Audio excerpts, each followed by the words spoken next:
60,000 na ang maximum mula sa dating 40,000 ang makukuha ng pamilya ng namatay na SSS member sa SSS Funeral Benefits. Yes, tama ang narinig mo. Effective yan yung October 20, 2023. Yan ay ayon sa circular na ilabas ng SSS.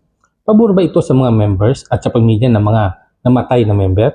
Magkano na ang minimum na funeral benefits sa SSS na dating 20,000? At ano ang bagong requirement sa pre-claim ng funeral benefits sa SSS? Sino ang mga pwedeng mag-claim ng funeral benefits? Hanggang kailan pwedeng mag-claim ng SSS funeral benefits?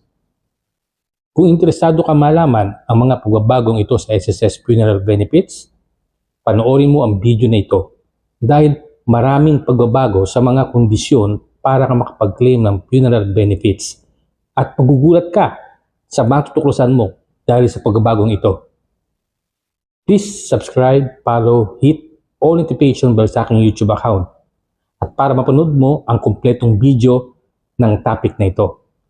Ayon sa Circular Number 2023-009, 60,000 na ang maximum mula sa dating 40,000 pesos ang funeral benefits ng SSS ng mga members. Yes! Pero ayon din sa SSS, kung ang isang SSS member ay nagkulog ng isang buwan up to 36 months or 3 years, bago siya namatay, ang minimum na funeral benefits shall be fixed to 12,000 mula sa dating 20,000. Kaya mas marami kang hulog sa SSS contribution at mas malaki ang hulog mo buwan-buwan, ay mas malaki ang chance mo na umabot sa 60,000 ang funeral benefits mo. Pero sino ang pwedeng mag-claim? Kung dati kahit sino ay pwedeng mag-claim ng funeral benefits, as long as siyang nakapangalan sa funeral services receipt. Ngayon may order of priority na. Number 1 ay ang surviving legal spouse. Legal, ibig sabihin yan ay kasal. Pangalawa ay ang children, parents, or kung sino mang nakapag-present ng funeral receipt in case napatay na ang legal na asawa o walang asawa ang SSS member na namatay. Kung ang legal na asawa na nag-claim ay walang official receipt na galing sa monerarya, pwede siyang makapag-claim kahit marriage certificate lang na galing sa local civil registrar or PSA.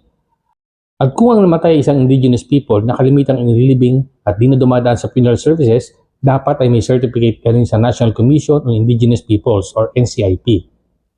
At kung ang namatay ay isang Muslim na inilibing agad sa loob ng 24 oras, dapat ay may certificate galing sa Sierra Clerk of Court. At ito pa ang isa sa pinakamalaking pagbabago. Dati ay walang prescriptive period ang pag-claim ng funeral benefits o kahit kailan pwede kang mag-claim. Ngayon ay 10 years na lang ang binibigay ng SSS para sa mga claimant ng funeral benefits. Kung meron kayong tanong ay pwede kayong tumawag sa SSS hotline or mag-message kayo sa baba ng video na ito para masagot ko sa mga susunod kong mga videos. See you on my next video.